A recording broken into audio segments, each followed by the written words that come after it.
Hey there. Are you concerned about eating foods that will support your health during the holidays, but still being social, still being there, not being the weird one? That's what we're talking about today. Hi, I'm Pam Schmidt, chemical minimalist. And today we are talking about low tox holidays and low tox foods. Ooh, does that interest you? I am going to cover that today. It's important when you're facing the holiday season that you anticipate where and when you're going to be exposed to foods that might cause you some body problems, whether it's exposure to bacteria and pathogens, whether it's exposure to parasites, whether it's exposure that will cause the flu symptoms like having food poisoning. All right. We want to do this. We want to make the happiest season of all full of safe foods. That's what we're talking about today. This is one video in a series of how to get through the holiday minefield in a low tox way. Today's holiday food habits. Look for my other videos about healthy airways and clothing thoughts. Here we go. When we're thinking of a low tox holiday food habit, there are a few that we can take on. If you're going somewhere that you know will have a buffet, or if you're putting on a buffet, whether it's a home or restaurant, consider this buffet time. The limit of time for foods to be out of the on the counter, out of the fridge, out of the oven is 2 hours. After that, the bacteria starts growing, things start happening that aren't too healthy with the food, all right? If you're the host or hostess, be sure that you're keeping track of your time and keeping the buffet only available for 2 hours. You can put things away and keep partying. All right. If you're going somewhere and you know there is a buffet, get there and get your food on the front end of the party time. All right. Get your eating done and then do all of your socializing. And one other thing to think about for a buffet, keep the foods separate to avoid cross contamination of bacteria. All foods have general levels of bacteria, and in general, our bodies can fight it off. But if you have juices from one food on the buffet touching juices from the other for hours on end, there's cross contamination. This is when it can become a deadly, not deadly, sickly problem for you. All right.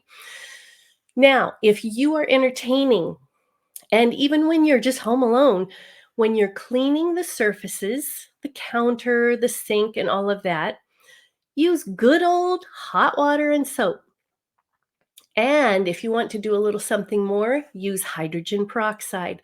Often I'll just put my regular old grocery store hydrogen peroxide in a spray bottle, spray it on the surfaces, leave it for a few minutes, and then wipe it down.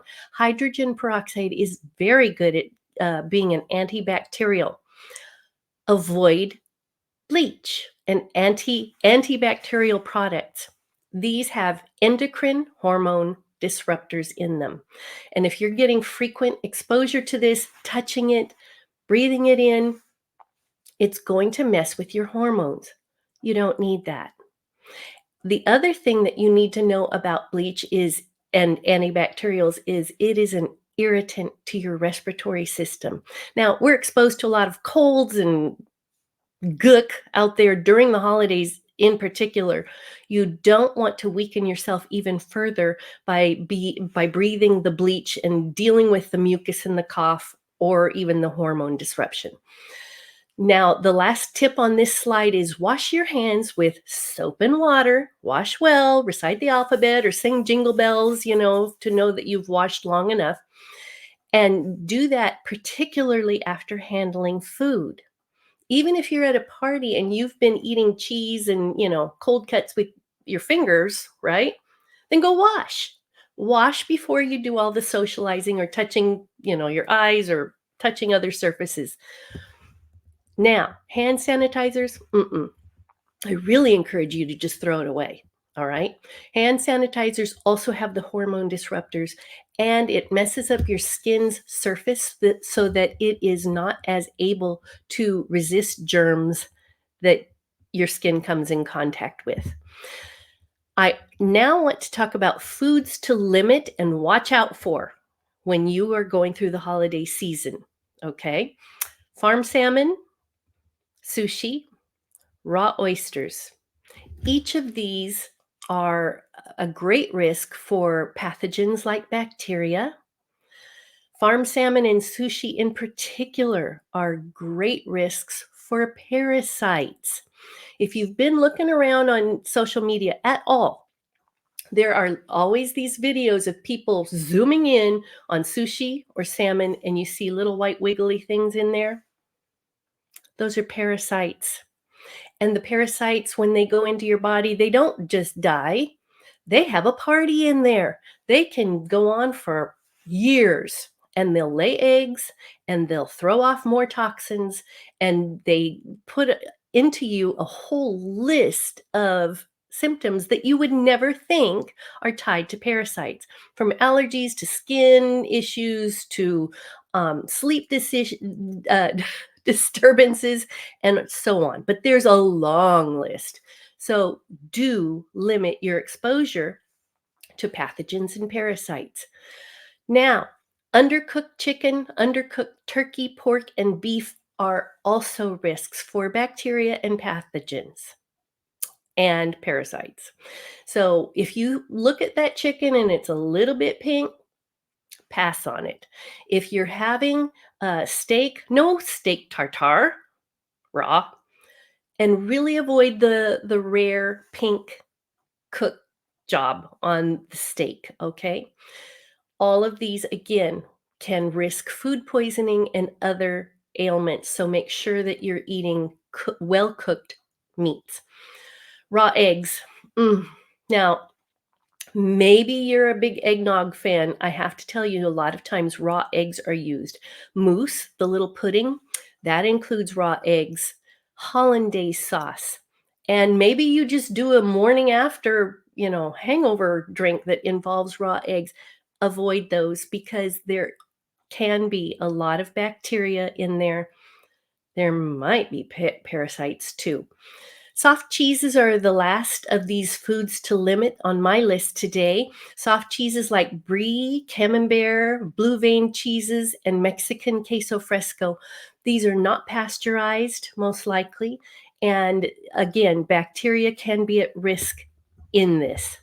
Now, there are food categories to watch out for, in particular during the holiday season, but it should carry on beyond December. So here we go.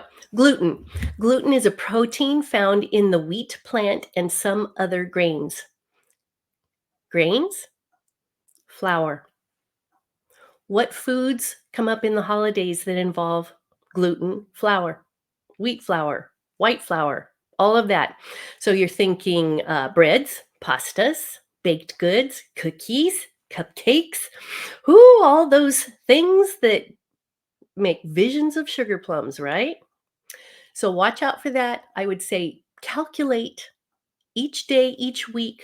What are you having that has gluten if you cannot possibly avoid it, and bring it to a minimum? Hey, I work at the local Christmas tree farm for pajama nights, and you know what I do? I hand out cookies. I'm watching gluten go out and out and out as I hand it out. So I have to be very careful in resisting how many cookies I have. I'm telling you, I do have some, but I've got to keep it in measure. Another food category to look at is refined sugar. So we're talking granulated sugar from sugarcane, corn syrup, high fructose corn syrup. Many of our packaged foods involve sugar of some sort. Even ketchup involves sugar. So keep it to a limit, measure it out. Be purposeful in this. Dairy products also involve a lot of sugar. It'll raise your blood sugar. It can also raise the phlegm in your throat and weaken your resistance when you're exposed to a lot of colds and flus in that socializing setting. So eggnog, milk, and cheeses would be the dairy products. So keep that into a limited category. Last one, alcohol. If you're drinking alcohol, this is another thing that raises your blood sugar. Every one of these things on this slide raises your blood sugar, and that limits your immunity. So If you're drinking alcohol, be aware it does lower your cognitive processes, so you're not thinking as clearly, and it does lower your immune system. Keep it all in careful perspective. Now, I brought up parasites. I don't want you to be terrified and not be able to go out and socialize with your friends and family during the Christmas season. But I do want you to be aware of exposures that you get to parasites. So I have a parasite self assessment, it's free. And take a screenshot of this, or if there's a description below, I'm going to be putting that also in the description. I've got it right here too. And so, what I want you to know is it helps just to know what your exposures are to parasites. All right. And what it also does for you is it sets you up for a healthy new year. When the new year comes, I'm going to be doing another parasite protocol because I know I need to clean up. I'm inviting you to do that with me. For now, take the parasite assessment, and that'll help get you started. And I want to say thank you very much for joining us today.